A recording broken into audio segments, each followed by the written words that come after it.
Hey, hey, Blue Table fans. It's Rich here, and it's time for a Batrep. We've got the orcs. I'm bringing a very odd list today in honor of having a Batrep with my brother, Dave. Hey. Dave and I are going to have a fun time. I'm going to go over my list first and show the uniqueness, and then Dave's going to go over his list. So I start with one of my old war bosses that Dave has fought many times. This is an old conversion I did. I sculpted out that helmet. I didn't sculpt it. I hollowed it out of a old catapult that I found. That's his shield.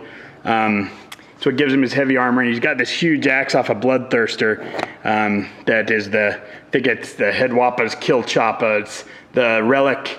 No, I didn't give him a relic. I just gave him a big, huge Choppa. He has the Thinking Cap as his relic. So he's leading a force entirely on foot. Not a single armor value in my army today. So should be fun. It's 2 combined arms detachments. My leader for my second unit is this big mech with a custom force field. And I do have 2 pain boys. They each have a mech that I'll be assigning out to units. One of them has a rocket. The other 3 are just hand-to-hand guys. One has a combi scorcha. I have 2 units of 10 boys with a knob with a power claw. Boss poles, of course. I have a unit of 30 storm boys with a knob with a power claw. I have 4 units of 7 ludas. I have 3 units of 20 shooter boys with knobs with huge choppas. I have 5 labas. Did I make them labas or cannons? I can't remember. No, they're cannons. They're cannons. 5 cannons. I have 2 units of 5 tank bustas. And that's my army, all on foot. Now we're going to go over and check out Dave's army and have a little walk through the studio, see some of these lots that are up for bid, and look at this awesome table we set up. So Dave is going to be defending. We're playing an old scenario from ours. Churok is from Pyric 3 is the name of the planet. And there's a valley, a famous valley called Rockfire Valley. It's where Churok got his name. I'll tell that story someday, if I haven't already. But this is the part of the defense of that valley that they still fight over to this day. So I'm going to let him set up on this side, and I'm going to come at him. Here's his army. Dave, why don't you go over your army real quick? Okay, so I have 2 detachments as well. I'll start with the first detachment is led by Colonel Hicks back here. Colonel Hicks. He has his bolter and power fist. Also has a Vox, standard, 2 grenade launchers, a priest, as well as a commissar. Oh, nice. He is leading the detachment of 30 guardsmen. Oh, wrong one. These 3 squads.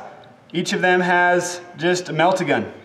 So just 3 grunt squads with a melt-a-gun. I do have 2 bolt pistols in there. Okay. And then the command platoon with them has the platoon sergeant with or platoon commander with his bolter, 2 grenade launchers, a Vox, heavy flamer, and once again a Ministorm priest and a commissar. Nice.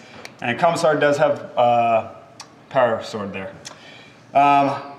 Second detachment led by also in that detachment I do have 2 tanks.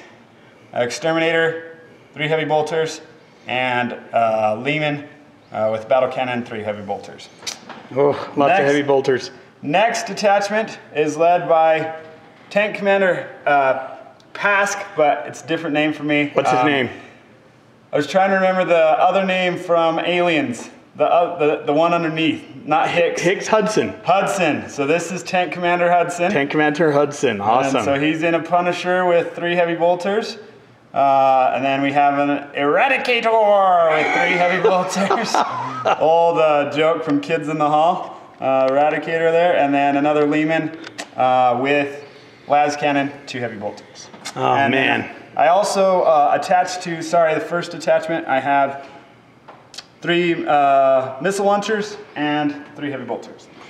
Okay, so we're running a special scenario. Yes? Commander Pask's troops, I didn't tell you about those. Yes. 3 veteran squads, flamer, heavy flamer, with their sergeants. Ooh, no transport though. No transports. Nice. So as you can see, we're not playing a super competitive game. When me and my brother get together, we like story games. So as we invade again the old Valley of Rockfire and these amazing pieces of terrain here, Dave can use those for setup. I have plenty of shooting because we knew we'd be using this.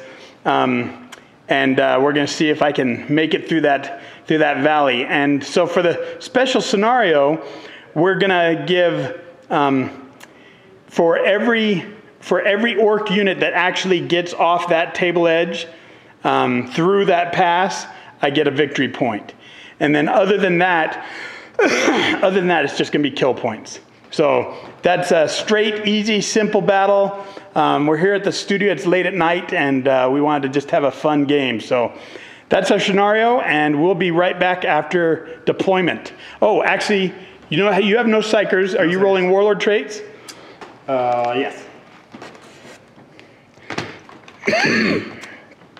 So am I. Now with the thinking cap, I get to roll an additional trait on, and I'm going to do that one on strategic. I'm going to do my orc one first. I want number 2. Do I want to re-roll that?